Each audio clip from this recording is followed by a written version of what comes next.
Bonsoir et bienvenue sur Altmedia. Ce soir, je reçois Shadow Ombre. Shadow Ombre qui tient une chaîne YouTube sur laquelle il parle principalement d'ésotérisme et de New Age.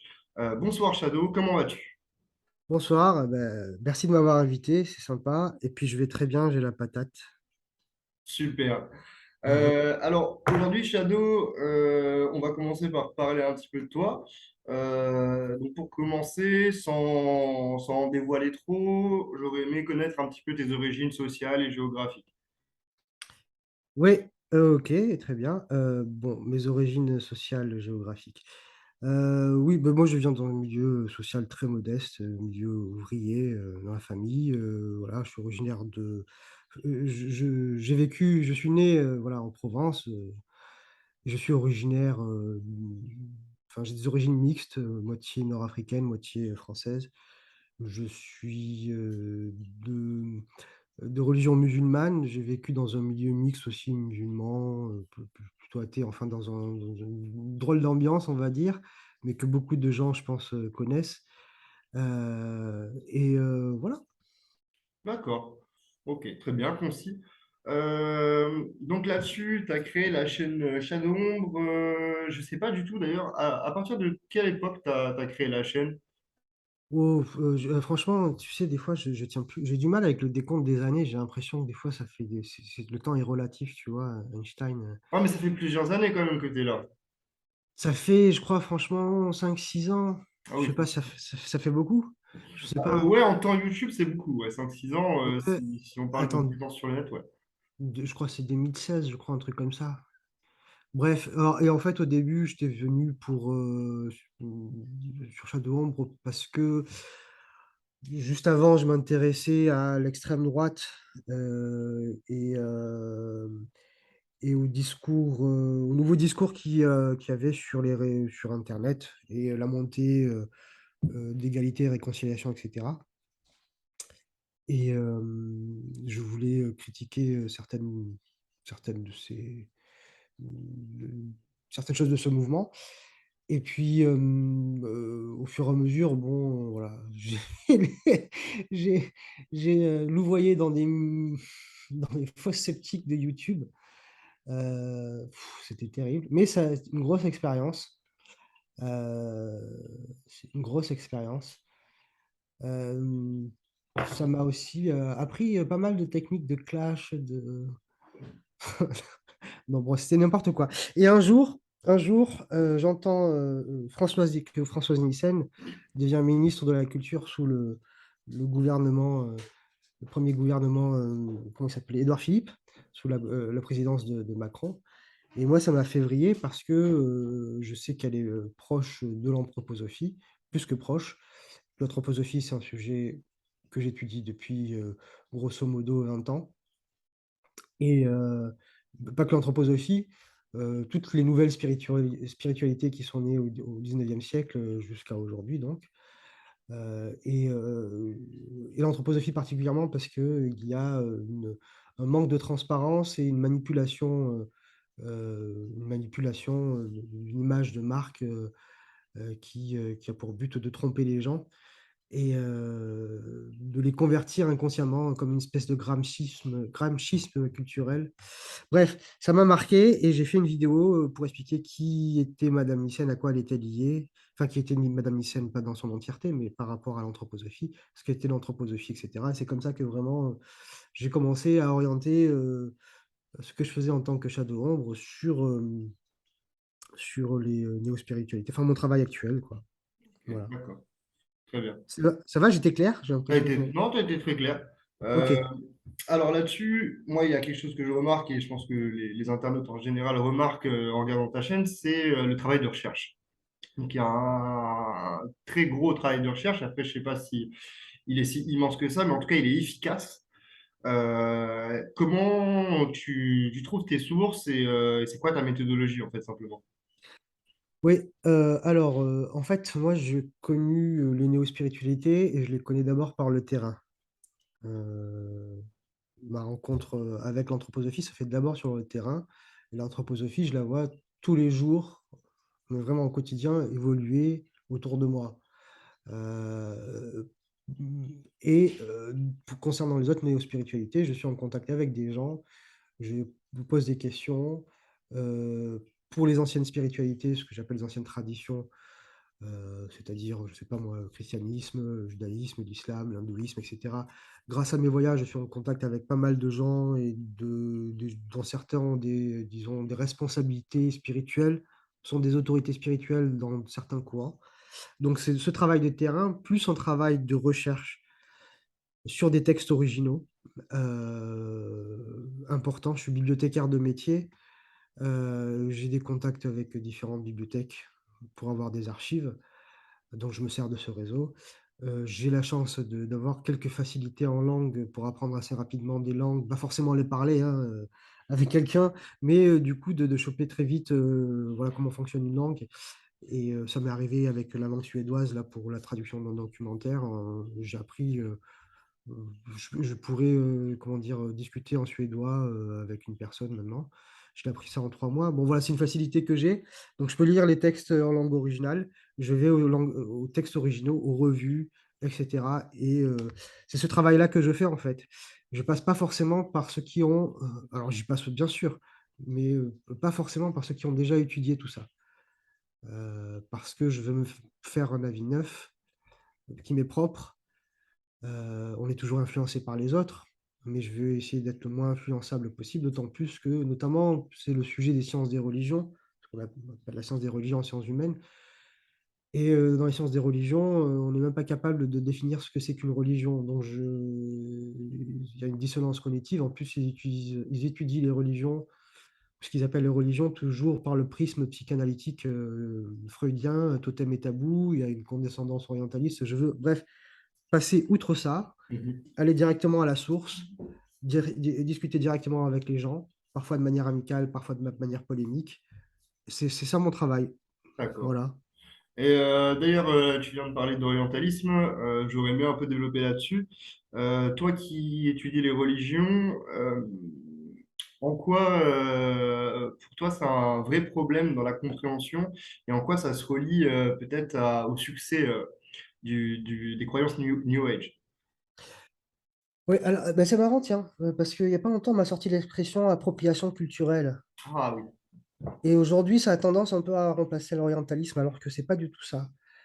L'appropriation culturelle, si j'ai bien compris au départ, ce sont disons, les puissances nationales, voire coloniales, qui vont chaparder des œuvres d'art culturel ou religieuses, que sais-je, pour les exposer dans des musées ou dans des expositions privées, et jamais les rendre au peuple, au pays d'origine. C'est ça, normalement, au départ.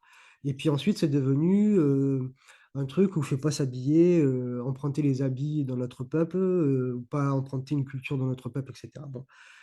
La première définition, je la comprends, et c'est bien d'insister là-dessus. Je trouve que c'est bien de rendre, je sais pas moi, le sarcophage de Toutankhamon à l'Égypte. Ça me paraît tout naturel, quoi. Enfin, par contre, la deuxième définition, pour moi, c'est alors que ça se veut être progressiste dans l'esprit. Pour moi, c'est du racisme déguisé. Ouais, c'est absolument n'importe quoi, on marche sur la tête. C'est-à-dire que si un blanc il s'habille avec un boubou, il fait de l'appropriation culturelle, c'est un gros salaud de colonialiste ou de je sais pas quoi. Par contre, du coup, si ils font l'inverse n'est jamais fait. C'est-à-dire parce qu'en plus on parle de blanc et de noir en plus, hein, bon, bref. Si un Africain de subsaharien va porter un jean, qu'est-ce qu'on lui dit là en fait? Non, non, toi tu peux Tu ne porter que t'appelles pas des Lévi-Strauss, tu ne peux pas porter de jean. tu portes que des. Ouais, en plus, les Vistros, ça c'est. Tu portes que des boubous, frère. Non, non, dégage. C'est J'ai- L'appropriation culturelle, en fait, les échanges culturels, ça a toujours existé, et heureusement. On n'est pas. Je veux dire, c'est comme ça. Ça a toujours existé, tout le temps, ça sera toujours là, il faut que ce soit là. Voilà. Donc après, ça se fait de manière décalée, des fois maladroite, peu importe. Mais voilà, ça n'a rien à voir avec l'orientalisme, qui est une autre chose. L'orientalisme, c'est un courant littéraire artistique qui s'est développé au XVIIIe siècle, quand ben, tous les mouvements intellectuels artistiques s'intéressent à l'Orient, à ses mystères, à- à sa sensualité, à son esthétique, à son histoire, etc. Et s'approprient, voilà, c'est l'être persane de Montesquieu, etc. On essaye d'intégrer de la sagesse orientale en Occident. mais des fois avec un regard peut-être condescendant, comme quand Voltaire écrit sa fameuse pièce de théâtre sur Mahomet, je crois qu'elle s'appelle. Euh, et puis ensuite, ça va te transformer l'orientalisme petit à petit, donc en regard vraiment occidental, paternaliste, voire condescendant, sur des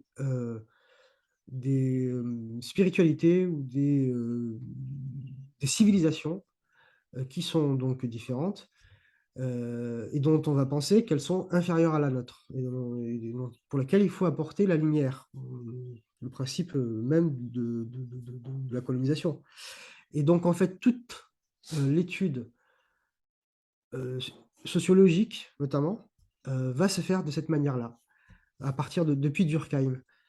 Et toute la compréhension, la tentative de compréhension, notamment bon, pour le sujet qui m'occupe, des spiritualités d'Orient de manière générale, va être fait par rapport à ce biais. Et donc, le seul mot qu'on connaît en langue française pour définir, comment dire, un ensemble organisé de croyances, on appelle ça une religion. Et donc, on va dire que l'hindouisme, c'est une religion, que le taoïsme, c'est une religion, etc. Et on va rentrer des phénomènes spirituels dans des cases qui ne leur correspondent pas, juste parce qu'en fait, on n'a que ces seules cases. Et on va faire un tas d'erreurs de ce type-là. On va adapter euh, et on va expliquer surtout aux gens, à ces gens-là, aux hindous, aux musulmans, qu'on comprend mieux que leur tradition spirituelle. On leur dit, voilà, non, en fait, si vous ne mangez pas de porc, les gars, c'est parce que le cochon, dans les pays chauds, les microbes, etc. Les vaches et les hindous, pareil. Et moi, j'ai envie de dire, excuse-moi, je vais être un peu. Je suis remonté comme un coucou en ce moment, donc je vais y aller franco. J'ai En envie de prie, dire, lâche-toi, lâche-toi. ferme ta gueule, quoi. De quoi tu me parles, là? Qu'est-ce que tu viens m'apprendre encore des trucs? Et ça se voit, je veux dire, c'est global. C'est pas seulement que des gens à droite qui font ça, c'est des gens beaucoup à Non, non, gauche aussi. non. Enfin, Celle du porc, l'interdiction du porc qui serait soi-disant soi-disant due à des concepts sanitaires, c'est une idée reçue qui est qui est partagée par la majorité de la population. C'est, ouais, non, ça a pas de direction politique, vraiment. voilà, et on va expliquer donc à des gens, pour rester sur l'exemple des hindous, on va expliquer à ces gens-là, voilà, vos croyances, c'est du bullshit. On va vous apprendre une méthodologie pour douter de vos croyances, les remettre en question, et on va passer par la science. Donc tu vas dire ça à des gens dont le peuple, la civilisation a inventé le zéro. Mais tais-toi en fait. Je veux dire, qu'est-ce que tu... Un peu de respect, frère. Je ne comprends pas en fait. Cette condescendance, elle est régulièrement là, elle réapparaît jusqu'à aujourd'hui. Et ça, c'est un truc qui me débecte profondément. Parce que moi-même, des fois, je peux le faire aussi de manière inconsciente, en fait, parce que je baigne dans ce milieu occidental. Donc, des fois, je peux le faire. Et en fait, ça me répulse profondément. Et quand je lis des analyses dans le domaine spirituel, etc., du 19e siècle. Le 19e siècle, alors là, c'était. Ils prenaient vraiment les Orientaux ou les Africains ou les civilisations sud-américaines dont certaines n'existent plus pour voilà, des primitifs, quoi. Nous, on a la science, on a le progressisme, il n'y a plus d'illusions, il n'y a plus de fausses croyances, on est débarrassé du Père Noël, etc. Donc, arrêtez, les gars. On sait mieux que vous, en fait. Et ça me débecte. Et en fait, ça nuit énormément à l'étude des spiritualités et à la compréhension du coup aussi de l'autre, parce que la spiritualité, c'est la base d'une civilisation.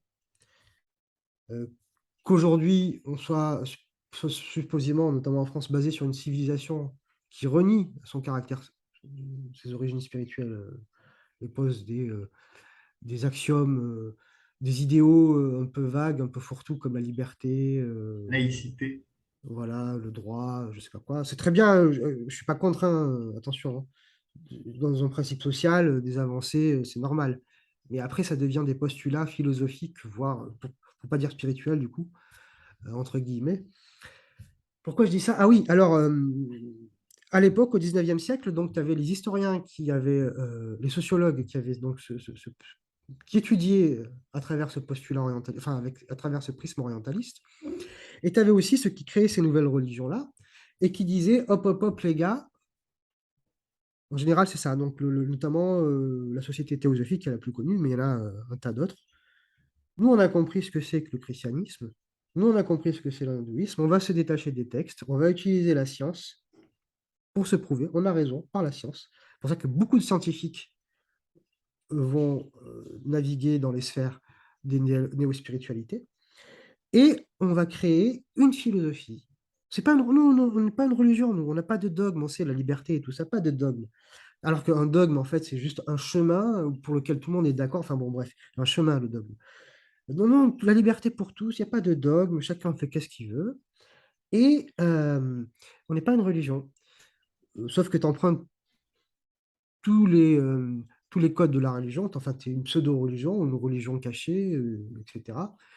Et, euh, et surtout, on comprend mieux donc que les orientaux, leur propre religion aussi. Et en fait, par exemple, les hindous, les bouddhistes ne le savent pas, mais Bouddha, en fait, là, il est sur Mars. Voilà. C'est qui? Et C'est les théosophes ou les anthroposophes? ça, c'est les anthroposophes qui disent ça.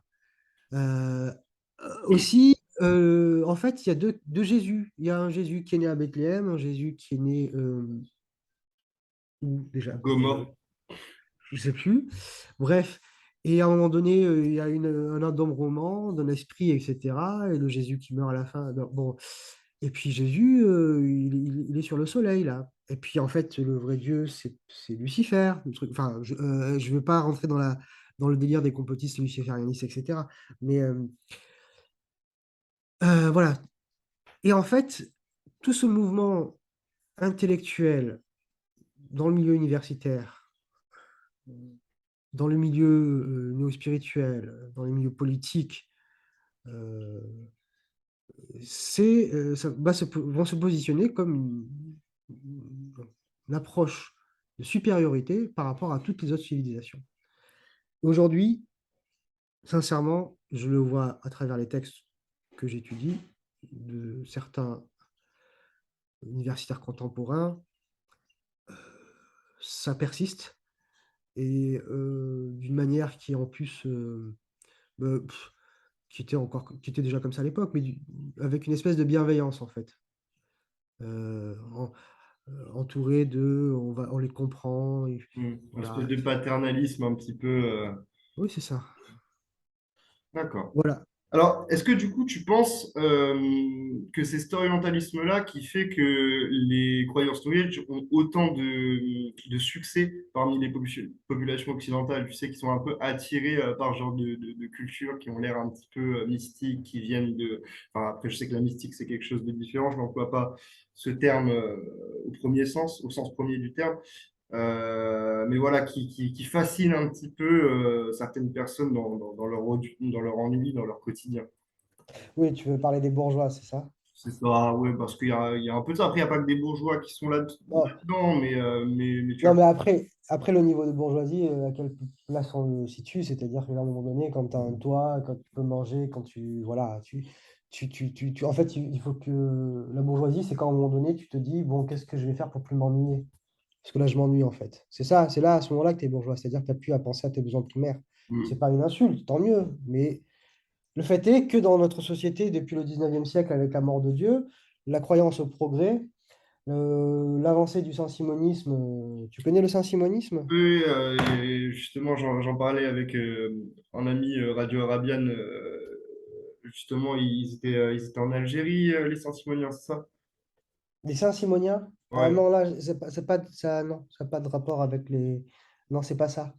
Ok. Les saint-simoniens, Saint-Simon, c'est un des pères importants de la pensée moderne occidentale, qui est autant apprécié par un Milton Friedman que par des soviétiques qui vont ériger sa statue sur la place rouge. D'accord? Ok, d'accord. Donc en fait, il va reprendre le christianisme Ok. Il va en créer un nouveau en disant, alors ça c'est à travers un bouquin qui s'appelle Le Nouveau Christianisme, c'est une espèce de dialogue entre un intellectuel, je crois, et puis un prêtre, si je me rappelle bien. Et en fait, tout ça pour en conclure que l'essentiel dans le christianisme, c'est pas les rites, les dogmes, les croyances, l'important c'est l'amour. C'est ça qui D'accord. compte. Oui, oui. D'accord. Le reste, ça compte pas, il va dire. Donc en fait, on va évincer toutes les croyances, etc. Le saint-simonisme, c'est la croyance dans le progrès, dans les sciences, dans l'industrialisme, le bonheur sur Terre. Ok, Et la nouvelle spiritualité, c'est la culture. C'est à partir de ce moment, cette époque-là, qu'on va se dire que sans culture, on ne peut plus vivre. ok, C'est quelque chose de très récent, en fait. Aujourd'hui, on se dit, ouais, s'il n'y a pas de culture, non, la culture, elle était juste vivante à l'époque. Enfin, on ne parlait même pas de culture, en fait. On était dans d'autres interrogations. Nature et culture, c'était différent. Même dans l'Antiquité, le principe de la culture. Bon, bref. Euh, et donc, cet homme-là, par exemple, son secrétaire, donc il était considéré comme un vrai prophète hein, par ses disciples.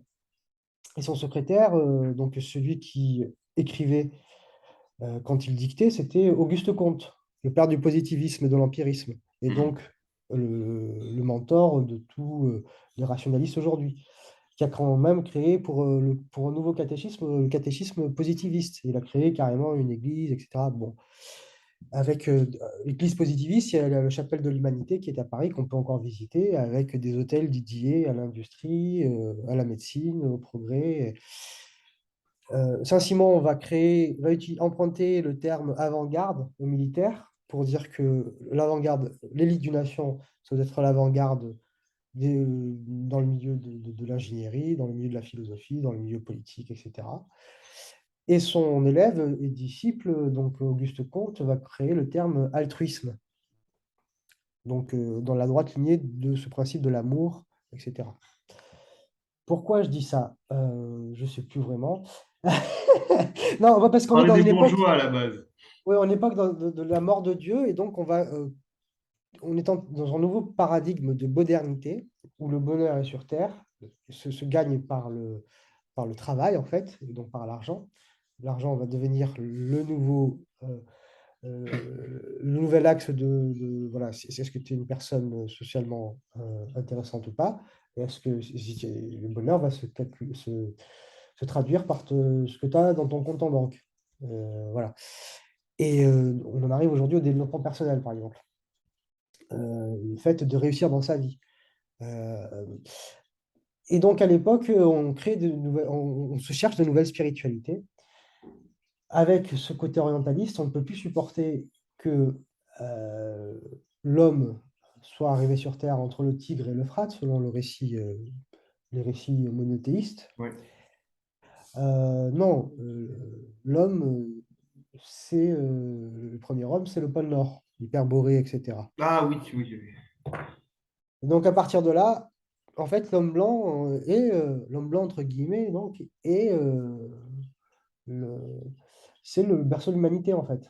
Ce sont les premiers humains, donc les plus avancés, puisque les plus proches de la source divine, etc., etc. Et ça corrobore tout à fait avec les ambitions universalistes de l'occidental pour la planète entière. Et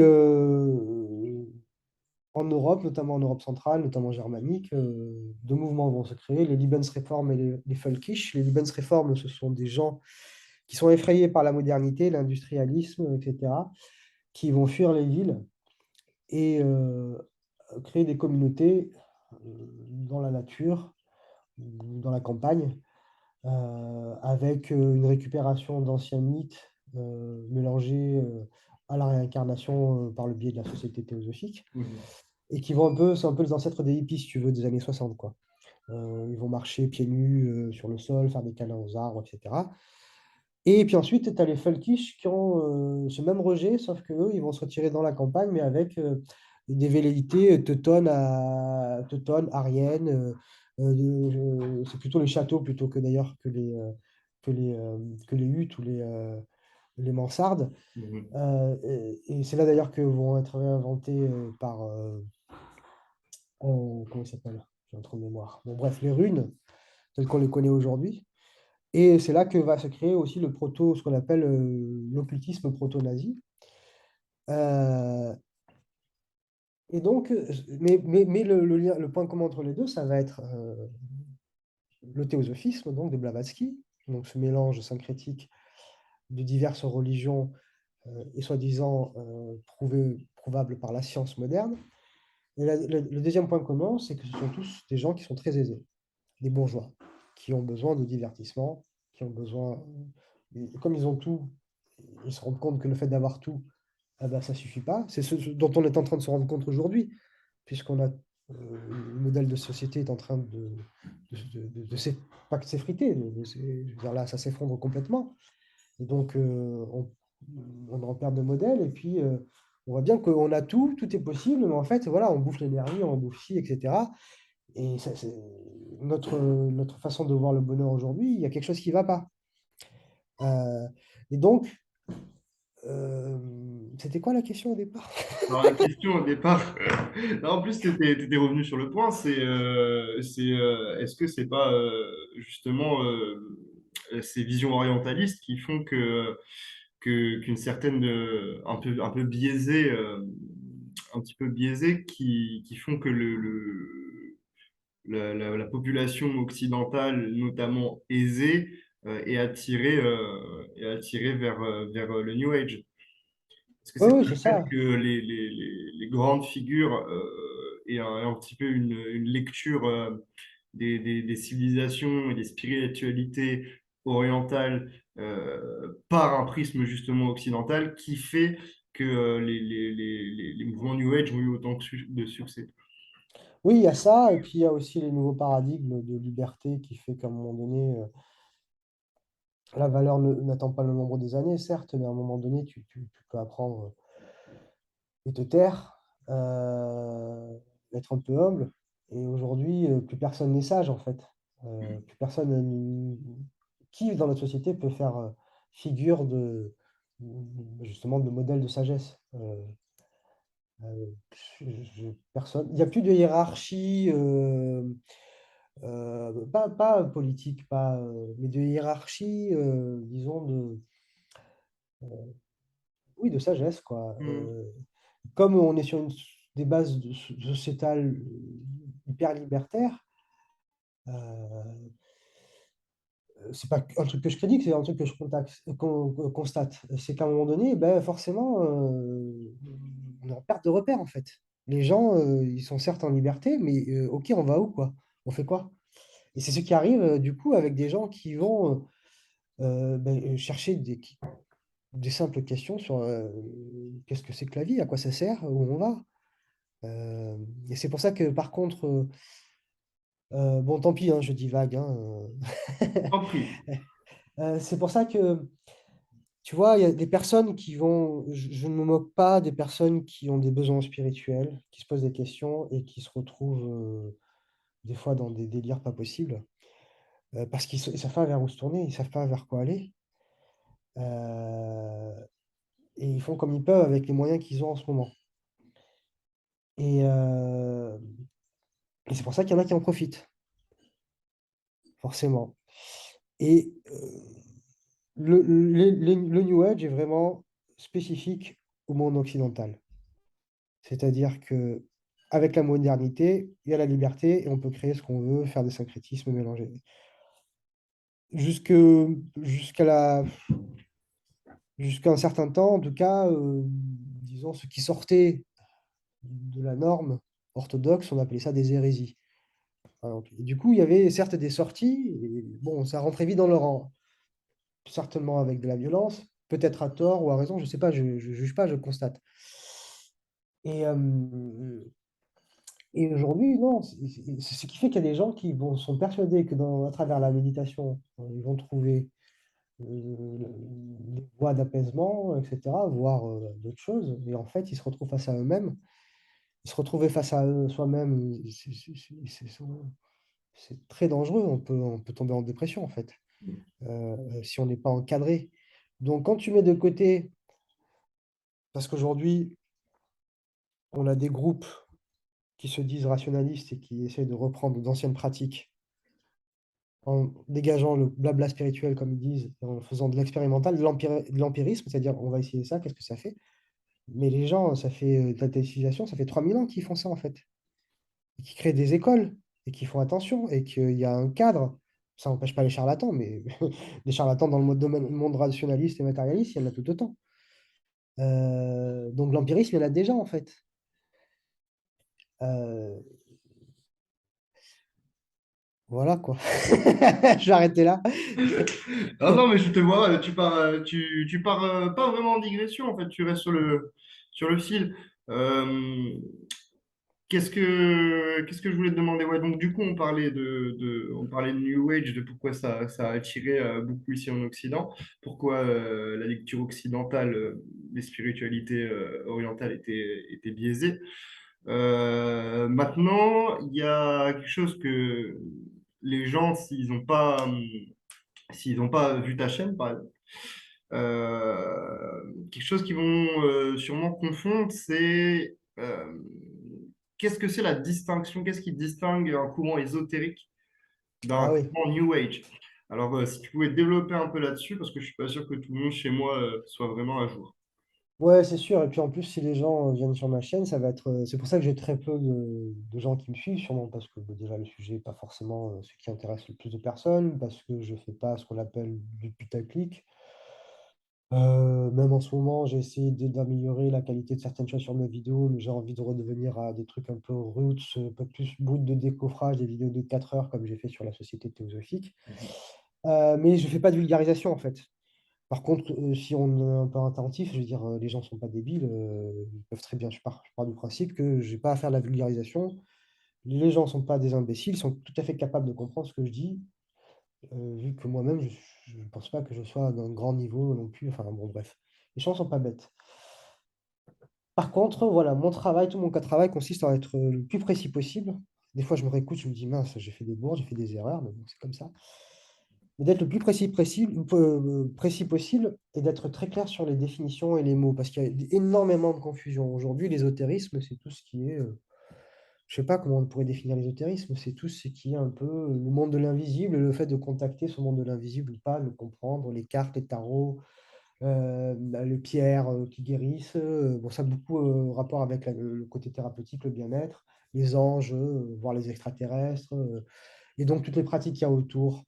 Non, l'ésotérisme, c'est pas ça.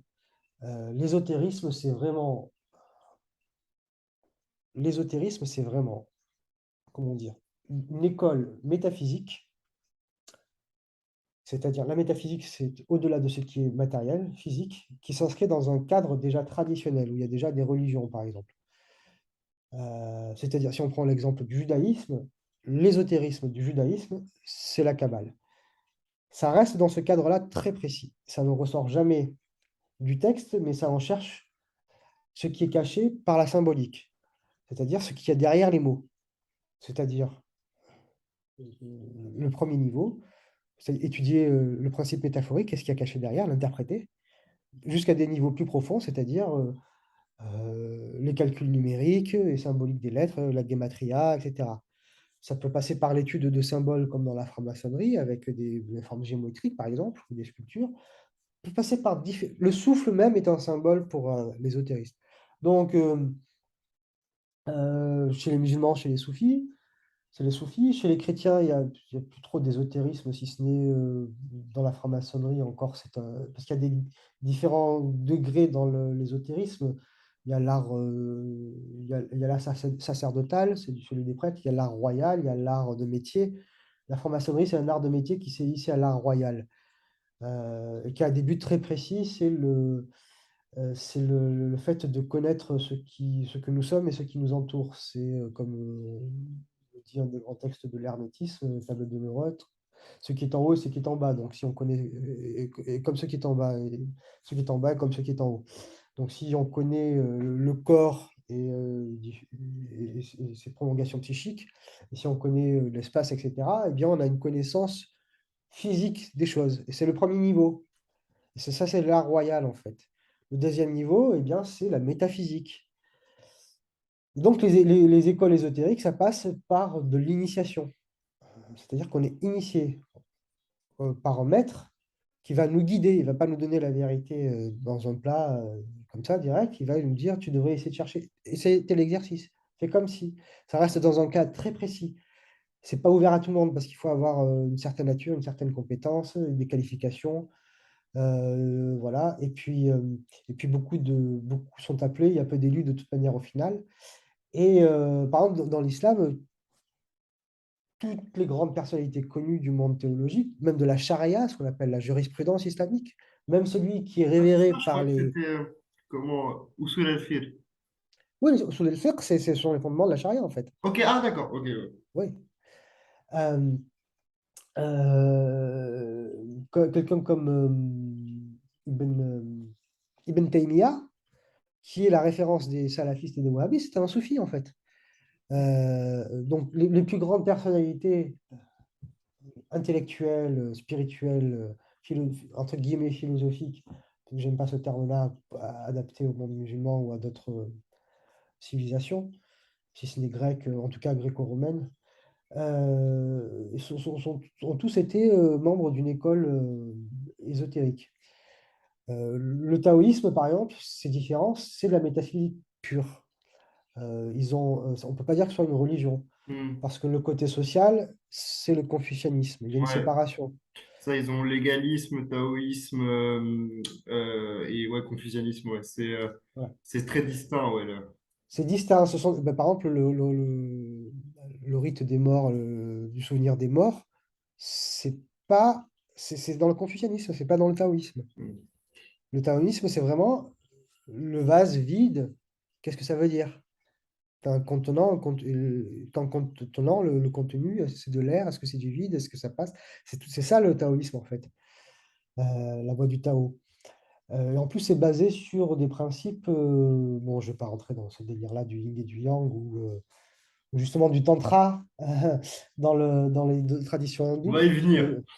parce que le tantra dans les traditions hindoues, c'est le principe très dégénéré qu'on entend aujourd'hui, le principe des pôles féminins et masculins qu'on retrouve dans le yin et le yang, c'est l'harmonie, c'est le principe entre le physique et le spirituel, d'où la symbolique du yoni et du lingam, tu vois, du sexe féminin et masculin dans une même sculpture chez les hindous.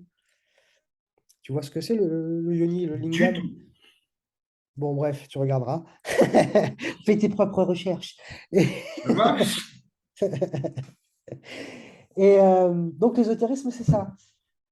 C'est vraiment dans un cadre très précis et toujours lié à une tradition ancienne, c'est-à-dire que tu as une initiation, tu as un disciple, tu as un maître qui lui-même a été disciple, qui a eu un maître, qui lui-même a été... ça passe par bien une tradition qui a été révélée d'un Hmm. principe supérieur à un être humain, Hmm. admettons, d'un dieu à un prophète. Ouais, ouais, Donc c'est ça. ensuite, C'est ce que je t'avais entendu dire. Par exemple, dans le soufisme, théoriquement, tu peux remonter d'un élève à un maître jusqu'à Mahomet. c'est ça, Ouais. exactement. Voilà. Et il y a plusieurs chaînes. Et ensuite, il y a plusieurs écoles avec certaines tendances qui sont plus intéressantes pour certaines natures. Voilà. La multiplication de ces voies-là, c'est pas du sectarisme, c'est au contraire parce qu'il y en a qui disent que c'est du sectarisme, etc. Non, c'est une bénédiction, justement, au contraire. Dans l'islam, c'est vu comme ça. Mais dans la Kabbale, c'est pareil. Il y a plusieurs écoles dans la Kabbale, dans la franc-maçonnerie aussi. Même si la franc-maçonnerie, aujourd'hui, on atteint des niveaux de dégénérescence. Et on prête des choses à la franc-maçonnerie. Enfin, on fantasme beaucoup sur la franc-maçonnerie. On est plus sur la Ouais, mais troisième ouais, République. on n'est plus au 19e siècle. Ouais. Ouais, on est plus sur la troisième République, hein. Les gens, ils sont. Enfin, bon, bref. Par contre, effectivement, il y a un gros retour de l'occultisme. Donc, c'est ça, on confond ésotérisme et occultisme. L'occultisme, c'est vraiment né au 19e siècle et c'est né avec les néo-spiritualités, donc. C'est-à-dire cette volonté de syncrétiser des traditions, de mieux les comprendre que voilà, les traditions d'origine, et d'y instaurer des méthodologies soi-disant scientifiques, et de se prouver par la science, tout en étant très matérialiste. Ça commence vraiment avec le spiritisme qui est persuadé de pouvoir discuter avec les esprits des morts par le biais d'un médium. Ça commence par là. Et puis ensuite, voilà, bon, il va y avoir divers mouvements. Mais l'occultisme, c'est ça. Il y a une grosse confusion avec le terme science occulte. Occultisme, science occulte, c'est pas la même chose. Euh, et une grosse confusion avec le mysticisme aussi. Bon, tout ça, voilà, je l'explique sur ma chaîne. D'ailleurs, je vais vraiment faire une. C'est pas de la vulgarisation, mais je vais clarifier bientôt dans une vidéo les termes ésotérisme, occultisme, mysticisme, avec des sources. Voilà. Et puis les gens, ils font ce qu'ils veulent après. Mais le truc, c'est que, ben, par exemple, dans le milieu zététique sceptique, qui s'est intéressé aujourd'hui beaucoup à, eh bien, au paranormal, en expliquant, parce que le paranormal, c'est justement la suite de l'occultisme, etc. C'est-à-dire prouver scientifiquement qu'il y a des interactions entre le monde tangible et le monde invisible. Rien que À dans essayer le, de- Rien que Oui, dans le terme en lui-même, zététique, je crois que ça applique justement purement l'esprit critique, l'épistémologie à l'étude du paranormal. Que utiliser hors de ce cadre-là, c'est une erreur. ouais, oui, c'est ça. Pour moi, de ce que j'ai compris, c'est une erreur. Parce que maintenant, ça dépasse ce cadre-là. Mm. Donc, ça, c'est intéressant. Mais du coup, par contre, sur les concepts, les doctrines, l'histoire, ils sont nuls, mais je ne le dis pas méchamment, ils sont mauvais. Ils y connaissent rien. Alors, le mouvement zététique, enfin, la zététique est liée au mouvement sceptique. Si on étudie, moi, ça fait une dizaine d'années que j'étudie le mouvement des skeptics aux États-Unis, en 70, et à ce qui ça a donné lieu, c'est-à-dire d'un côté, les humanistes sociodémocrates qui suivent Kurtz, et puis comment ça s'appelle? Les Black Internet, je ne sais plus comment, enfin les Samaris, etc. Donc, c'est deux voies qui se combattent dans le milieu du scepticisme. C'est ce qui est en train d'arriver aujourd'hui en France, enfin dans le milieu francophone, avec des intrusions du politique, etc. Le scepticisme, on est plus dans un caractère idéologique qui va utiliser la méthodologie zététique. Puis tu as des gens quand même qui sont des professionnels du monde de la zététique qui disent d'ailleurs, bon, on se calme, la zététique, on apprend juste aux gens à réfléchir, on n'est pas spécialiste je pense à certaines personnalités universitaires assez humbles, assez intéressantes, qui disent aux gens de calmer le jeu, là, bon bref. Et ils sont très mauvais dans ça, et donc ils parlent toujours d'ésotérisme, et ça me gonfle, mais à un point, parce il y a une volonté de clarifier les choses, en fait, sans le vouloir. Je sais que c'est inconscient, mais et des fois, ils s'en fichent, hein, ils balayent tout ça dans le revers de la main, hein. Ils disent tout ça, c'est l'ésotérisme, on s'en fiche. Il y a une création de confusion. Alors, qu'ils ne soient pas d'accord avec le principe d'une religion, le principe de ce que l'ésotérisme, dans le sens dont je l'expliquais, qui ne soient pas en accord avec ces croyances-là, c'est une chose. Mais appliquer les bons termes aux bons concepts, aux bonnes idées, etc., le mot quand il Mm. faut, quoi, enfin la base, ça me semble déjà un bon préalable pour essayer de parler d'un sujet, de l'étudier, de l'analyser, et puis ensuite de juger par rapport à ça. Enfin, Et puis là où c'est vraiment dommageable avec cet amalgame, avec le fait d'amalgamer ésotérisme et occultisme, ça va être justement le fait que c'est tout à fait louable qu'on ait quand des chaînes sceptiques ont envie de s'attaquer, entre guillemets, s'attaquer, débunker, serait plus correct, certains mouvements occultistes qui sont néfastes et surtout qui avancent masqués, comme toi tu peux le faire avec l'anthroposophie. Euh, En fait, là où je trouve ça vraiment pernicieux, c'est que les mouvements ésotériques, eux, comme tu le dis, sont très sélectifs et ils vont pas faire de prosélytisme en fait.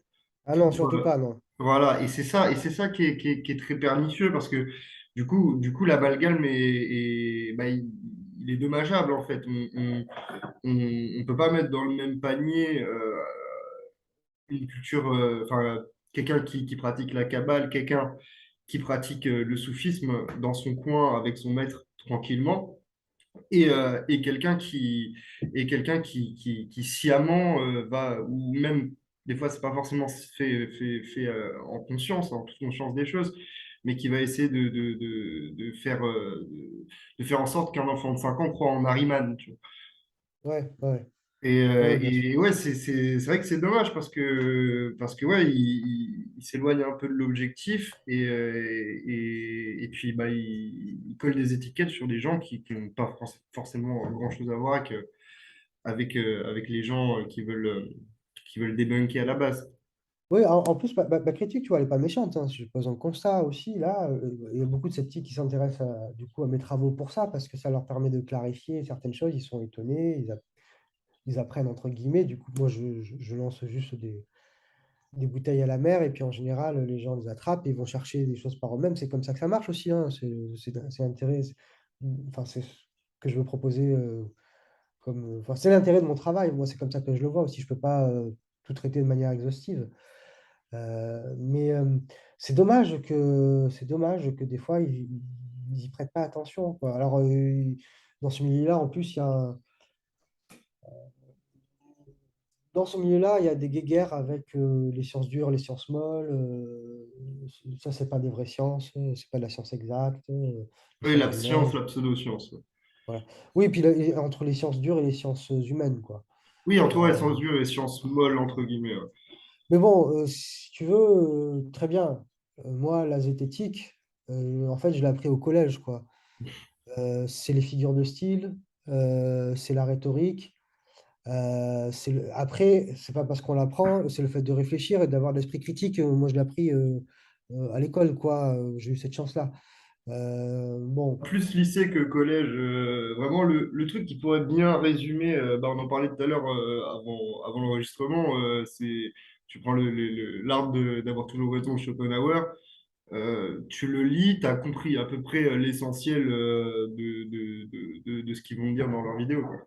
ouais, c'est ça. Un bouquin qui est épais comme ça, quoi. Mais c'est vraiment intéressant parce que du coup, quand même, ils poussent les spécialistes vraiment qui sont les universitaires qui sont dans ce domaine-là, ils vont vraiment pousser le truc loin, t'apprends plein de trucs. Et c'est pas parce que tu sais comment il faut réfléchir que des fois tu te fais pas avoir, mais on se fait tous avoir. C'est pas ça le problème. Mais après, le problème, c'est ce qui peut se passer, c'est la sophistique, c'est-à-dire d'être toujours dans la rhétorique, de sortir des biais du chapeau comme ça, à tort et à travers. Et de quoi que tu dises, en fait, on va te dire source, source, source. Bah, vas-y, c'est bon, tu m'as fatigué, frère. Et en plus, par rapport au scepticisme, là où ça me dérange un peu, c'est que ça engage des positionnements idéologiques qui dépassent le cadre de la simple capacité à analyser une situation. C'est-à-dire que il y a des idéologies d'ordre. Alors c'est très bien, hein, il faut que les gens peuvent avoir des idéologies, des courants, mais c'est pas aussi clair que ça au départ. Le scepticisme, à l'origine, comment il s'appelle déjà?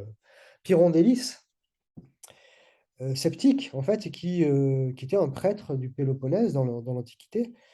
Je crois que c'est 4e siècle avant Jésus-Christ, hein. Qui se disait, bon, mais en fait, on ne peut pas tout prouver, quoi. Moi, mais ce qui se passe, qui parle du domaine du physique, je ne peux pas le prouver. Je vais avoir du mal à le prouver. Je vais avoir du mal à utiliser bien, toute la rhétorique, toute la science, etc., pour prouver l'abstrait, quoi. Et donc, en fait, je vais me détendre et je vais atteindre l'ataraxie, c'est-à-dire reste zen. C'est ça le scepticisme. Et d'ailleurs, Pyrrhondélis était toujours un prêtre de je ne sais plus quel temple. Et Pyrrhondélis était très proche des gymnophysites. Il est allé rencontrer les gymnophysites. Tu sais ce que c'est les gymnophysites? C'est le nom que les Grecs donnaient aux hindous. D'accord, ok. Comment t'as dit, tu peux le répéter? Les gymnosophistes, pardon, pas les gymnophysistes, les Ok, les gymnosophistes. gynosophistes. Donc, ce sont les sadhus, les ascètes, les brahmanes.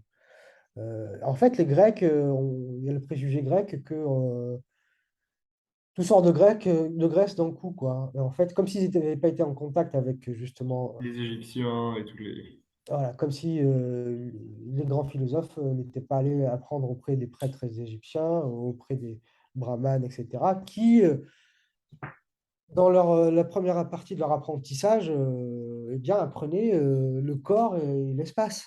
Et donc, forcément, les sciences telles qu'on les entend aujourd'hui étaient absorbées dans ces domaines-là. C'est pour ça qu'ils étaient bons eh bien, dans les sciences exactes, les mathématiques, l'abstraction, les constellations, les théorèmes, etc. Et qu'après, ils dépassaient ça, c'est-à-dire que le chiffre devenait un symbole, le zéro devenait un sujet de réflexion et de méditation profonde. Ça devenait plus simplement un outil pour faire du calcul, ou que sais-je. Et c'est le rapport à l'infini. Le rapport à l'infini, ça c'est intéressant parce que dans les sciences exactes, on est soit dans l'infiniment petit, soit dans l'infiniment grand. Et ça veut dire que c'est jamais l'infini en fait. C'est juste un chiffre très très très très très petit qui se rapproche de l'infini, mais c'est jamais l'infini. Hmm. Et donc en fait, les sciences modernes ne peuvent jamais s'occuper de ce qui préoccupe la métaphysique, c'est-à-dire ce qui est infini. La métaphysique s'occupe de l'infini, ce qui n'a ni début ni fin. Dans le monde de la physique, on s'occupe de tout ce qui est potentiellement mesurable, même si c'est un chiffre très très proche de l'infini. D'accord. Ok. Et, et donc en fait, c'est ce que les Grecs appelaient les petits mystères et les grands mystères. Les petits mystères, c'est quand tu te formais à la philosophie, dans l'agora, etc. Et que tu comprenais, eh bien, tu emmagasinais ces connaissances-là. Et tu en connaissais les principes.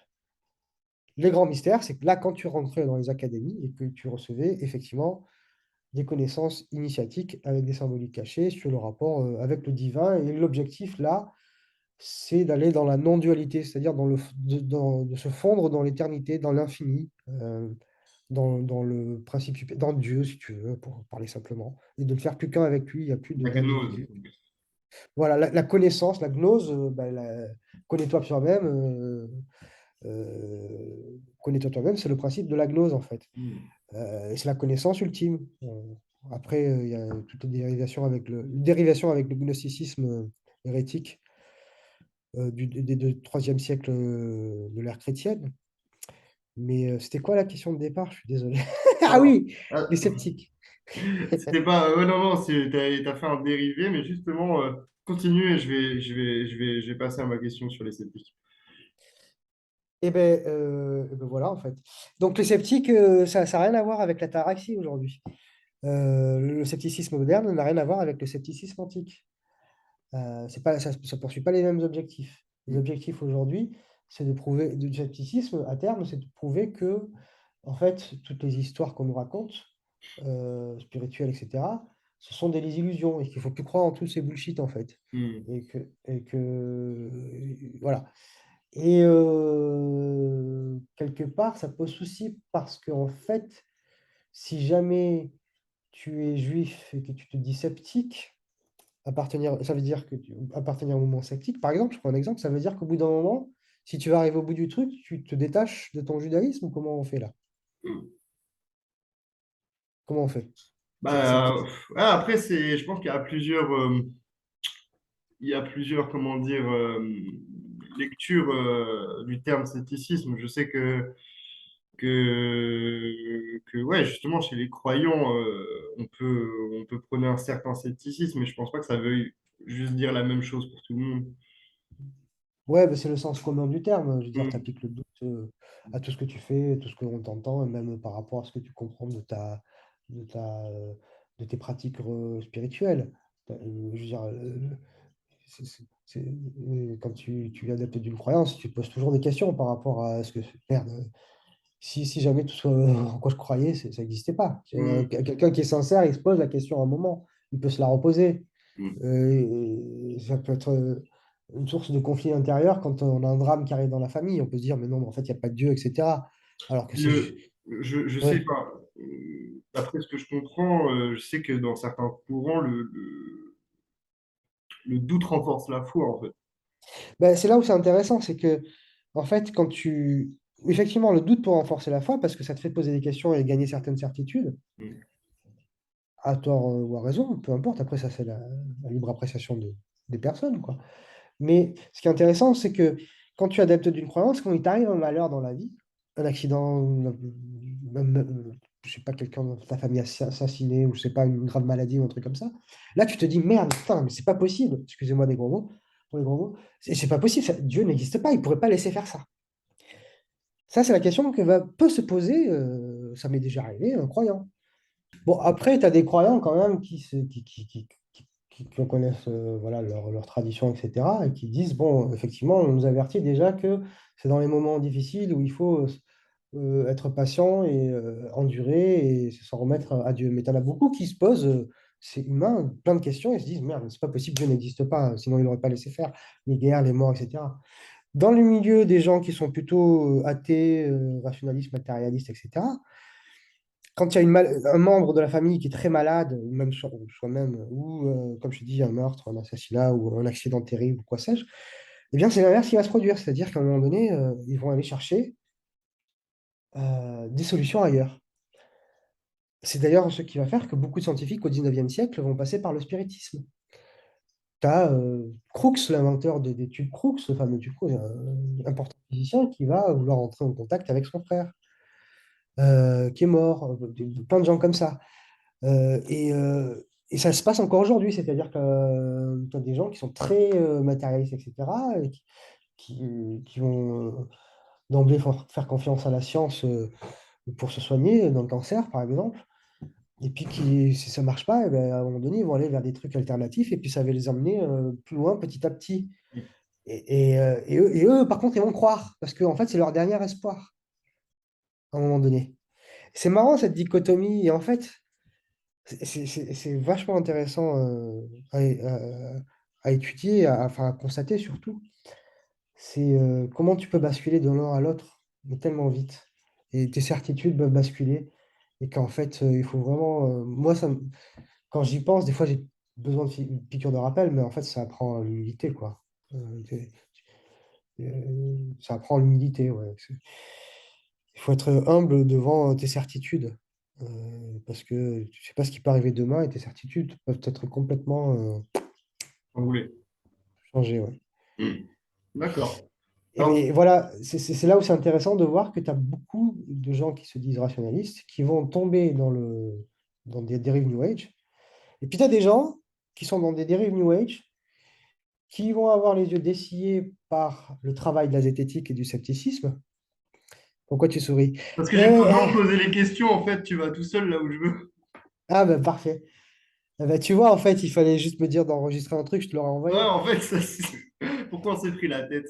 Tu veux que je te laisse poser la question peut-être Non, ou... vas-y, je t'en prie, c'est bon. Bon, tu as des gens qui vont sortir de la dérive New Age parce qu'ils vont avoir les yeux dessillés par la zététique, qui vont donc être comment dire, happés petit à petit par le scepticisme et qui vont passer d'une certaine croyance et d'une façon de penser à une autre façon de penser, mais avec la même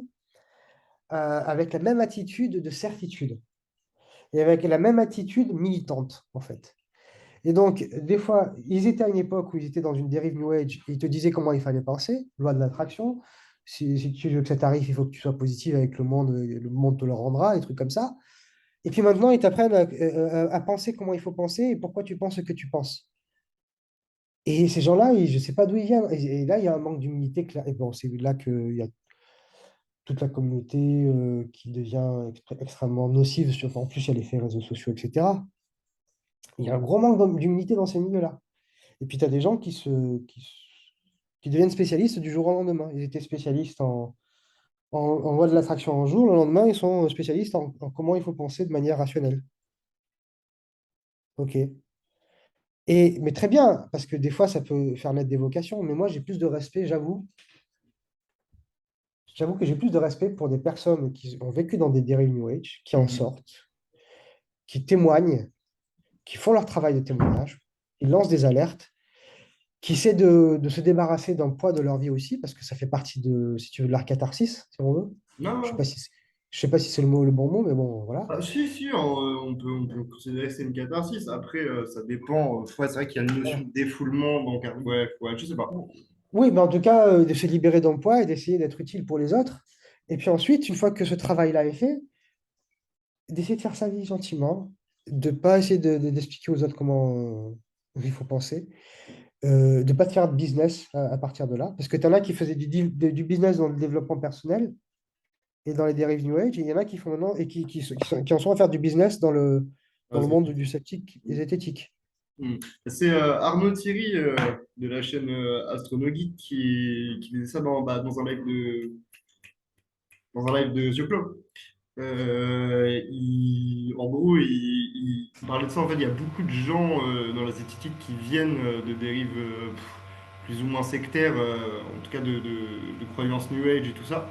Excuse-moi, je te coupe, il y a un gros brrr avec des tchut. Est-ce que ça vient de moi? Je pense que ça vient de moi.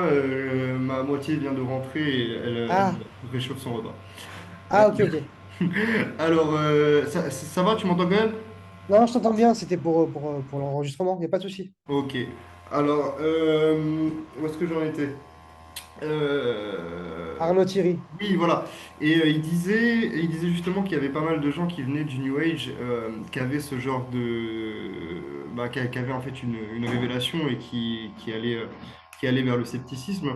Mais en fait, ces gens-là, d'après lui, du coup, j'ai pas j'ai pas envie de parler de maladie de la pensée, mais en fait, ils doivent tout le temps faire attention. Hmm. C'est-à-dire ils ont un schéma de pensée qui va toujours en fait essayer de les ramener vers ce genre de choses. Et c'est vrai que je pense qu'il y en a qui sont sortis de certaines façons de penser New Age et qui re-rentrent malgré le scepticisme. Et le meilleur exemple de ça, je pense que ça va être les tantriques sceptiques qui sont venus te Non, casser bah, les pieds il n'y a pas longtemps. ouais, ça peut être ça, mais enfin, bon, bref, on va en parler, mais ça peut être tout simplement des gens qui, à un moment donné, se retrouvent 100% sceptiques, etc. Bon, après, ces gens-là, il y en a beaucoup qui ont des vies cassées aussi, et qui sont dans des états fragiles psychologiquement, qui sont dans des quêtes d'identité personnelle, voire d'ordre de genre, voire d'ordre sexuel, etc. Donc, ils sont éparpillés façon puzzle, et qui passent d'une vérité à une autre. Et en ce moment, il y a des grosses embrouilles dans le milieu. Et si tu veux, c'est un deuxième effondrement, c'est la double peine pour eux, quoi. C'est terrible. J'aimerais pas être à leur place, c'est terrible. Ah, ça fait même de la peine, quoi. Et effectivement, et donc là, ces gens-là, il y a plein de gens qui veulent plus se dire sceptiques d'ailleurs à cause de ça, alors que, il y a un mois, quoi, c'était scepticisme à fond, quoi. Bref. Quant à certaines personnes qui, malheureusement pour elles, eh bien, ont du mal à couper avec le milieu New Age, essayent de trouver des moyens de garder des pratiques qu'ils avaient dans le New Age, mais tout en essayant d'y inscrire une méthodologie sceptique. Et qui vont donc inventer, c'est le cas d'un groupe comme le Tantra entre sceptiques, c'est-à-dire qu'ils vont faire du tantrisme New Age entre Oui, mais ça me fait sceptiques. pleurer de rire. Non, bon, je sais pas. Moi, ça m'a fait sourire. Pleurer de rire, je sais pas. Je sais pas. Mais- Non, mais Tantra entre sceptiques, ouais, il faut vraiment qu'ils changent le nom. bah, on va y arriver à cette histoire de changer de nom ou pas. Mais donc, en fait, leur idée, c'est d'utiliser ce qu'ils ont vécu dans le tantrisme New Age qu'ils trouvaient d'intéressant. Donc, le tantrisme New Age, c'est de la caresse, du câlin, voire plus il y a affinité, des massages tout nus ou plus ou moins habillés avec, voilà. Et soi-disant au départ pour une montée de Kundalini dans le New Age ou des énergies, enfin c'est du yoga, voilà. Bon, ça n'a rien à voir avec, enfin c'est plus complexe que ça dans le tantrisme traditionnel, hein. J'y reviendrai dans une vidéo, j'espère bientôt. Donc eux, ils récupèrent juste la partie pratique, ils le dégagent de son blabla spirituel, ils veulent le pratiquer et ils veulent expliquer comment ça se fait qu'ils ont ressenti des choses qui marchent bien dans ce truc-là. Et, et moi, ça me gêne aux entournures parce que c'est euh, dans l'idée. Après, les gens, ils font ce qu'ils veulent, hein. Il n'y a rien d'interdit par la loi. Moi, je veux dire, ils sont dans leur phase, leur évolution, etc. Moi, je n'ai pas jugé de ça. Mais dans le principe général, dans le fait d'accoler sceptique comme un tampon, label, Ne vous inquiétez pas, on n'est pas dans le New Age. Pour moi, tant qu'on prend une pratique issue d'une tradition ancienne, qu'on la décontextualise de son terreau traditionnel Mhm. et qu'on lui applique un syncrétisme religieux tel que les nouvelles spiritualités ou Scientifique. un présupposé laïque ou sceptique ou rationnel, pour moi, c'est toujours du New Age. Mhm. C'est toujours du New Age parce que ça ne s'arrête pas. C'est juste une récupération. Et dès le 19e siècle, à partir même de la première société, disons, amicale ou association sceptique, même si elle n'emportait pas le nom dans le sens moderne du terme, c'était la Psychical Society la Society for Psychical Research in London, où là, c'était vraiment des gros scientifiques et des pointures intellectuelles. Mais ils étaient dans le même délire, c'est-à-dire qu'ils voulaient expérimenter le paranormal, les médiums, pour prouver que ça marche. Le spiritisme, pour prouver qu'effectivement ça marche. Il y avait cet a priori positif en plus. Mhm. Il y avait de l'intérêt. Et souvent, ces gens-là allaient dans du New Age. Oui, il n'y avait pas forcément des dérives. C'est pas parce qu'il y a du New Age qu'il y a des dérives sectaires.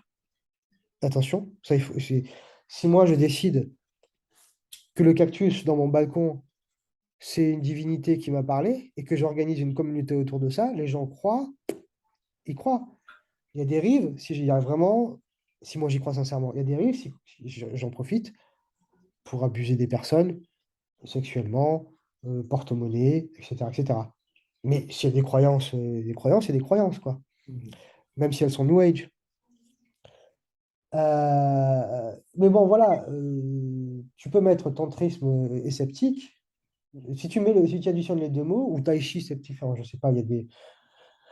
Imagine, je te fais un truc de 5 prières par jour dans musulman sceptique, quoi. Dans le sens, c'est-à-dire, on va dégager toutes les croyances en Dieu, Mohammed, etc. Tout ce que tu veux, mais par contre, on va garder les. Parce que c'est bon, je vais me rendre compte, quand je vais faire mes ablutions, que l'eau, ça lave. Ça, c'est pratique. Donc, si je fais 5 fois par jour, je suis propre.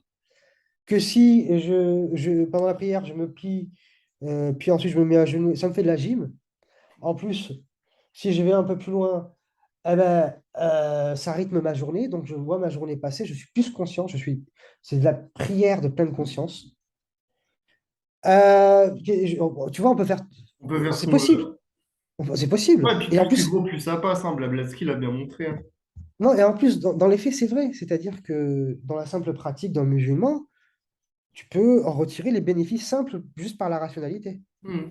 Le fait de faire le ramadan, tu peux te dire tout simplement, ça me fait penser à ceux qui crèvent la dalle.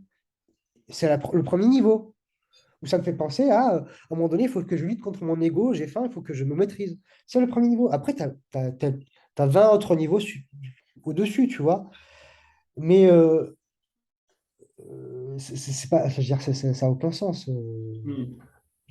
Je vais ouvrir une académie de circoncision juive, mais sceptique. C'est-à-dire, voilà quoi. Non, mais ça marche pas, c'est pas possible, ça n'a Courageux. pas de sens. Alors après, après tu peux des bar mitzvahs sceptiques. Ouais, ouais. Ça le fait. Ah ouais, ouais. Non, mais ça n'a pas de sens. Et tu peux changer le nom, ça change en rien le principe de fond. Mhm. C'est-à-dire que c'est comme ce que je te disais en off tout à l'heure, Ouais, c'est comme si l'ANPE devient Pôle emploi. C'est juste cosmétique. ouais, c'est du marketing, ouais. Et puis du coup, là, ça devient inquiétant parce que là, tu dissimules en fait. C'est quand même toujours des pratiques issues du tantrisme New Age qu'on récupère. Et voilà, même qu'on le dégage ou pas du blabla spirituel, c'est toujours du New Age. Mais ça Mais veut pas c'est dire qu'il y a toujours, force. c'est le début du malsain en fait. Avant la dérive sectaire, avant les abus financiers, sexuels, tout ce qu'il peut y avoir derrière, c'est la dissimulation en fait. Parce que c'est un problème, ça pose un problème éthique vraiment. Non, mais je sais, je veux dire, il y a Et on des le abus. voit particulièrement dans les écoles d'anthroposophie. Les parents sont pas au courant du truc. Ils pensent honnêtement être dans quelque chose qui est loin de tout aspect religieux. Et puis, et puis on les met Ouais. là-dedans. Donc même s'il y avait pas d'abus derrière, ce serait quand même malhonnête. C'est le premier pas Ouais. qui est dérangeant. Bah, c'est-à-dire qu'en plus, bon, je veux dire, l'intérêt, ok, c'est le fait comment dire, c'est purement bassement matériel, c'est d'ordre sexuel, c'est apprendre à se gérer, à pas avoir un orgasme tout de suite, et c'est des choses, ou le consentement si tu veux, des trucs comme ça. Mais je veux dire, il existe des salons de massage érotique déjà. Ouais, Euh, donc tu vas là-bas, c'est bon, c'est du tantracept déjà. Ok. Oh non, mais en fait, c'est vrai que ça me fait sourire. Mais que- euh, je pensais à un truc intelligent et puis du coup, c'était tellement intelligent que ça m'a fait peur et je l'ai oublié. ouais. Ça doit être ça. Ouais, non, mais j'ai perdu le film, ma pensée en fait. Mais ça va me revenir. Attends 2 secondes. Je te laisse. Euh, bon, je sais plus. Ça reviendra à un moment donné. Mais voilà, donc ce genre de choses, c'est difficilement. C'est des gens qui sont en pleine dissonance cognitive. Alors, moi, je les ai contactés parce qu'à un moment donné, je voulais travailler sur le tantrisme. En fait, il y a un documentaire qui est sorti sur Arte qui s'appelle La loi du bonheur. Qu'est-ce que la loi du silence, n'importe quoi. La loi du silence qui traite du silence autour des abus sexuels dans le milieu du bouddhisme tibétain, Oui, oui, oui, oui, oui, oui, t'en as parlé dans ta dernière vidéo. et silence notamment du Dalai Lama qui est bien au courant. Et puis l'affaire Locassé, donc, qui est une officine, une association européenne tibétaine de bouddhisme tibétain avec des affaires assez graves. Je me suis dit- et je voyais toujours le mot tantra qui arrivait, et le mot tantra en Occident est toujours lié au sexe, tu vois. Je me suis dit, mais non, mais le tantra, c'est pas ça, quoi. Enfin, c'est une partie dans l'hindouisme, dans la tradition hindoue, il y a une partie, effectivement, de quelques groupes shivaïques qui vont passer à l'acte, mais le tantra traverse aujourd'hui toutes les écoles hindoues, et ça n'a rien à voir avec le sexe, Ouais. avec le toucher, etc. Euh, et du coup, on parlait du tantra antiseptique et des bienfaits. Je sais pas, je faisais de l'humour en parlant des prières, 5 prières par jour, mais aujourd'hui, il y a une pratique comme ça spirituelle, ésotérique, où les gens ne peuvent y avoir accès quand ils ont un maître qu'au bout de certaines années, si le maître leur donne la possibilité de faire cette pratique, et qui aujourd'hui est disponible partout en Occident. Il suffit de payer un abonnement ou d'avoir un prof, ou même tu as des cours à la fac de ça. Tu vois de quoi je parle? Le yoga. Le yoga. Le yoga tel qu'il existe, ok, c'est une gymnastique, les gens font ce qu'ils veulent. Moi, dans ma classification de ce que c'est que le New Age, ça fait partie du New Age. C'est très bien comme exercice, mais au départ, le yoga n'a aucun. Déjà, le yoga, c'est pas que les exercices. Et puis en plus, ça n'a aucun intérêt, ni thérapeutique, ni physique, ni bien-être au départ pour ces gens-là, pour les hindous. C'est pas ça le but. Donc en fait, en Oh. plus, c'est une dégénérescence. Là, c'est de l'orientalisme. Et là, la rigueur, on peut même parler d'appropriation culturelle un peu pourrie. Là, c'est vrai. Mais, Ouais, mais ouais, oui, oui, oui, oui, oui, ouais. Après, ouais, je sais mais, pas, tu vois, parce que si, si une nana française met une robe de mariage asiatique et qu'elle la noue mal, ou je sais pas, c'est pas vraiment de l'appropriation culturelle. Je pense qu'on est non, plus dans quelque chose de cet ordre-là, tu vois. ouais, ouais, bien sûr, bien sûr. Mais aujourd'hui, tu as la nouvelle mode là qui est poussée par un milieu académique parce que, alors il faut voir les sponsoring financiers qu'il y a derrière, etc. C'est la méditation de pleine conscience. Qui est en fait très liée au bouddhisme tibétain aussi, pas seulement tibétain, mais qu'on va proposer de manière laïque, prouvée par des scientifiques de la psychologie positive, qui ont pour but d'analyser comment dire, la mécanique du bonheur, et donc d'accentuer la psychologie sur le bonheur, alors que Freud l'accentuait sur tout ce qui est négatif, de problématiques d'enfance. La psychologie positive va tout balayer de ce côté-là et va plutôt aller vers qu'est-ce qui nous rend heureux.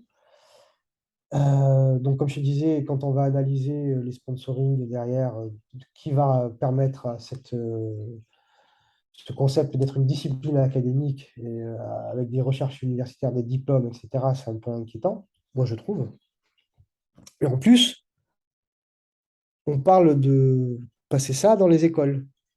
C'est bien la peine d'avoir viré le bénédicité, oui, bénéficier dans les cantines, dans les écoles, qui est un moment de prière et on peut dire aussi du coup de manger en pleine conscience, quelque part, pour y introduire quelques années plus tard la méditation de pleine conscience, qui est en fait un entrisme du bouddhisme dans les écoles. Bah ouais, mais Donc, tu vois, c'est ce que tu disais au début.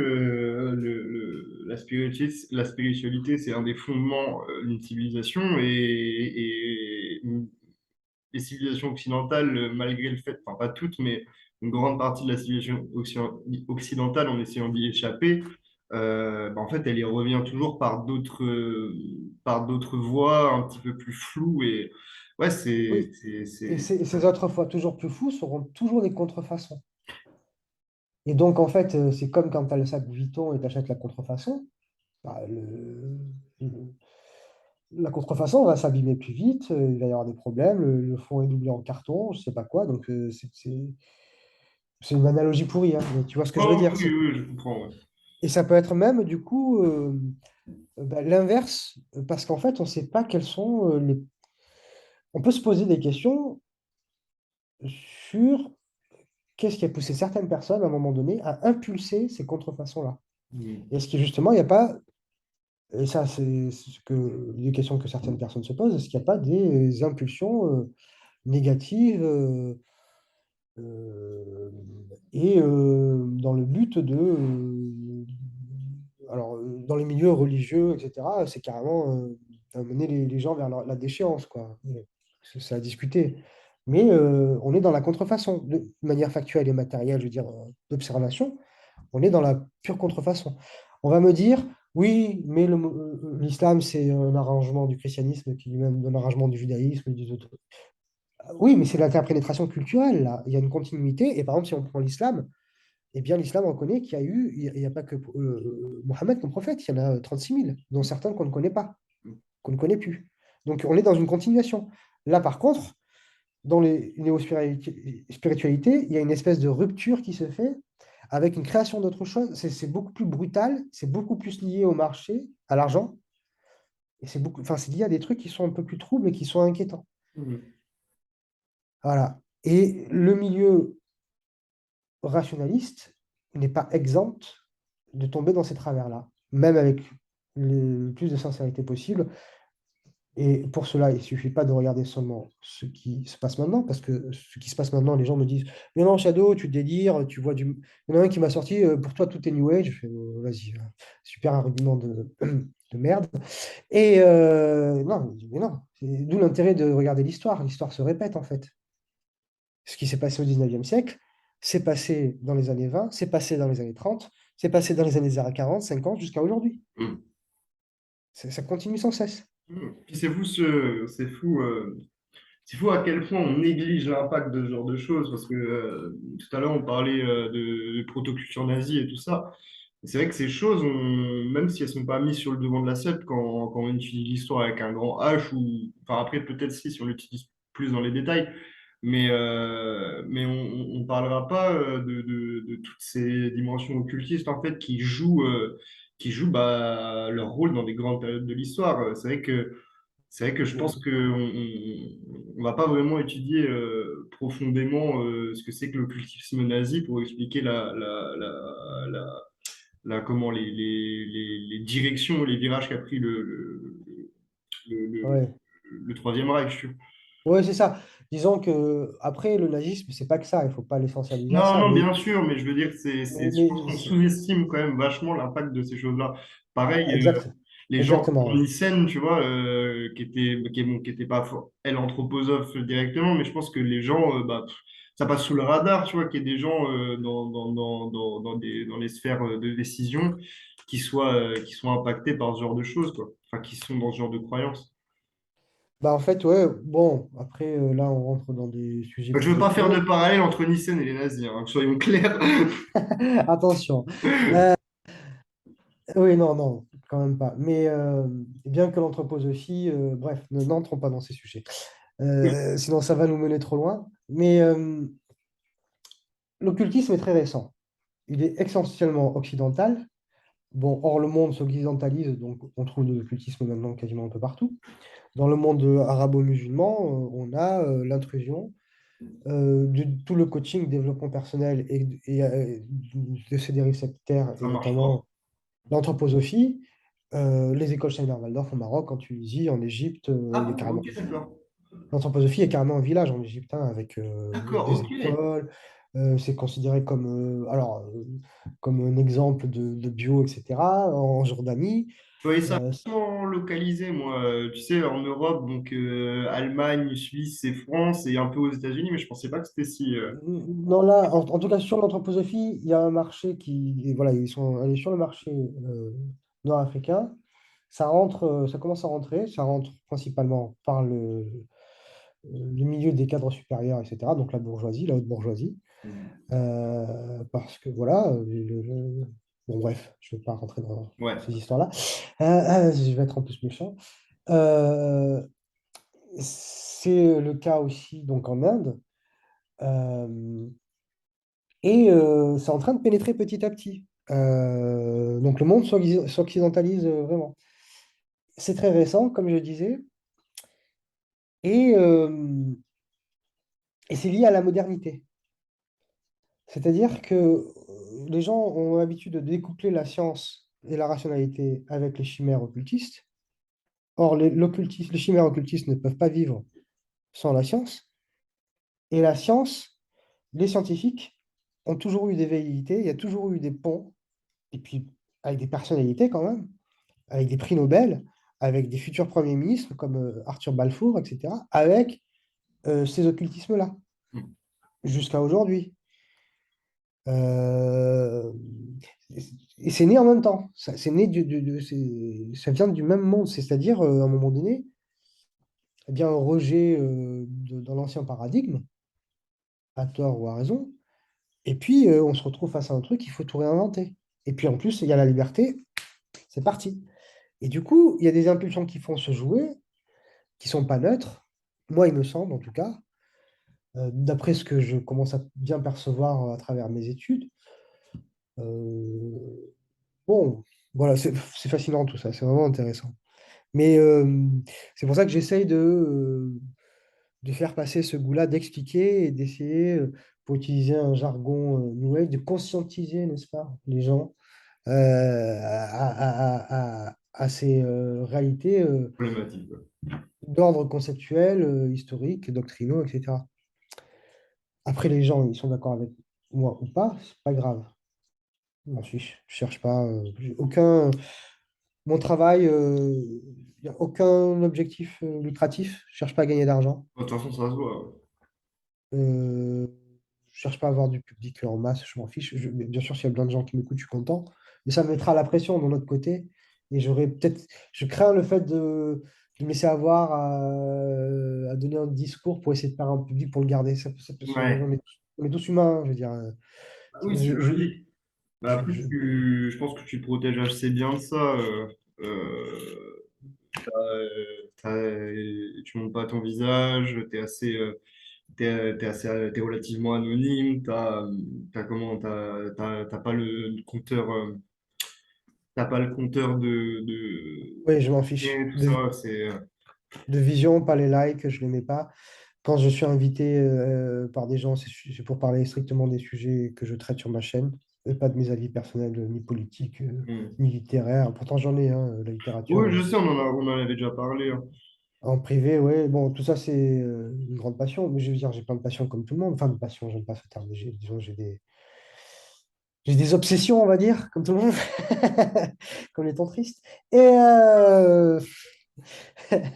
quoi? Balle perdue. Enfin, balle perdue, non. Et voilà. Mais moi, je traite que de ces sujets. J'ai des certitudes comme tout le monde qui sont appuyées par des argumentaires, des choses cohérentes. Ils me semblent cohérentes. En tout cas, on me fait des retours. Des fois, on me critique. Si la critique est mal assurée et qu'on ose venir me critiquer, j'ai pas peur de dégommer. Je le fais violemment parce que j'ai pas de temps à perdre. Je suis désolé, hein. En fait, j'ai fait plein de choses dans ma vie, donc il y a des gens qui arrivent et qui malheureusement souvent me parle avec un certain ton pensant que, bon, bref, j'ai pas de pitié.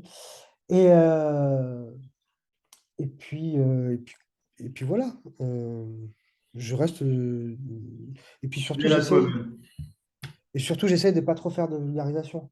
Oui, Pas, ça, et ça, c'est tout à ton honneur de pas prendre forcément les gens pour des cons, les prendre tels qu'ils sont et partir sur le postulat que les gens sont intelligents. C'est pas, c'est pas marketing, mais ça fait gagner ça fait gagner du temps. ouais, et puis ça me fait gagner, du coup, comme on dit dans le jargon de YouTube et tout ça, une communauté qui est solide en fait. C'est-à-dire que j'ai des échanges vraiment intéressants. Ça arrive parfois, souvent même. Donc, du coup, je vais te faire le même coup que la dernière fois. Shadow, est-ce que tu as envie de conclure sur quelque chose? Je te laisse la parole, je te laisse libre Écoute, cours. il y a un sceptique, un zététicien, je ne sais pas s'il est sceptique, tiens, d'ailleurs. C'est un universitaire qui m'a posé des questions pour une interview, ce ne sera pas écrit. Sa question, c'était quel conseil as-tu à donner à mes étudiants? Alors moi, tu vois, les étudiants, conseil en matière d'études, non? Alors c'est conseil en matière d'homme, en matière de quoi? Du coup, j'ai pensé, tu vois, à un truc, c'est quelque chose que je pense souvent. Donc c'est, allez, je vais faire de la philosophie, de la métaphysique, tout ce que tu veux. Tu appelles-le comme tu veux. Un truc qui est chez moi, ah, même mes proches, bon, ils le savent un peu, mais ils ne s'en doutent pas à quel point je pense. C'est un truc qui est permanent chez moi, pas permanent, oui, qui est quotidien. En tout cas, c'est le fait de penser à la mort. Je Mhm. pense souvent à la mort, parce que en pensant à la mort, je pense à la vie. Et du coup, je pense à l'intérêt de la vie. Donc, je conseille aux gens de penser à la mort, pour penser à la vie, pour essayer d'équilibrer et de rationaliser leurs pensées et leur façon de voir le monde et de s'engager sur un terrain, etc. Et d'essayer d'éviter les futilités, etc. On n'évite jamais, hein, on est tous moi-même, je suis pris par des polémiques, des clashs à deux balles qui n'ont aucun intérêt, hein. Mais il faut penser à... Mon mot de la fin, c'est penser à la mort égale penser à la vie, en fait. Il y en a que ça peut rendre parano aussi, hein. Et tu vois, non, il ne faut pas penser à la mort tous les jours. Je pense que ça dépend de ta psyché. Ben, on parlait du yoga tout à l'heure. Chez les hindous, comme je te disais, c'est pas fait pour réparer les gens, de manière, au niveau de la gym ou quoi que ce soit. Au contraire, pour faire du yoga chez les hindous et arriver à un certain niveau, il faut que tu sois parfaitement équilibré et physiquement et psychiquement pour pouvoir avoir accès à des exercices particuliers. Je pense que je dis pas que je suis équilibré parfaitement pour penser à ce genre de truc-là, hein. Je suis pas. J'ai- Ah, pour mais envisager la mort sereinement et en tirer quelque chose de positif et surtout l'appliquer sur un instant T, cet enseignement positif, je pense que si, il faut un certain équilibre. ben, il faut un certain équilibre, mais l'équilibre, il passe par le fait aussi de le réfléchir régulièrement, en fait. Mhm. Et c'est un exercice important. Et c'est ça qui est intéressant, moi, je Ça trouve. me fait Alors, penser moi, je un suis. petit peu au stoïcisme, c'est à la Marc Aurèle. Ouais, il y a de ça, c'est vrai. Alors après, ça, c'est inclus dans toutes les traditions, c'est-à-dire que le principe du sacrifice, la mort y est pensée en permanence dans les traditions, en vérité. Mais même le principe du sacrifice, chez les musulmans, quand on égorge un mouton, moi, quand j'ai sacrifié mon premier mouton, les gens voient ça comme une barbarie, mais en fait, moi, j'ai vécu la mort, en fait, là. Ouais, bah oui, oui, oui. Après, oui, mettre à mort un animal, ça, c'est toujours que c'est quelque chose. Puis ça raccroche à une certaine réalité. Euh, aujourd'hui, on vit dans une société où quand quelqu'un meurt, il faut le vider de son sang, etc., chez un professionnel. Un corps en plastique, les gens vont à peine le voir, ils ne vont pas lui embrasser le front. Nous, c'est 3 jours de rite, enfin de communion, de prière, etc., comme chez les chrétiens, etc. Le rapport à la vie et à la mort, il est très, très, très présent.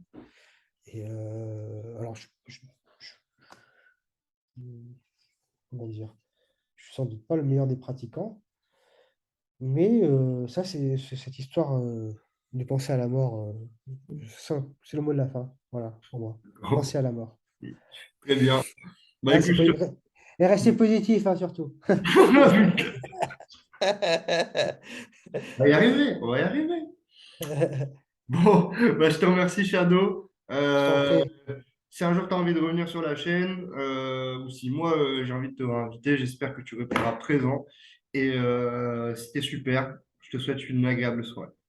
Bah écoute, merci de m'avoir invité, et c'était bien sympa. J'espère que j'ai pas été trop. Je suis désolé, je digressais, j'ai divagué. C'est normal, fidèle à toi-même. Je t'aurais pas invité pour avoir autre chose que du Shadow. Voilà, et ben voilà. Parfait. Et ben à bientôt alors, peut-être sur Ça ta roule. chaîne ou ailleurs. Ciao. Salut.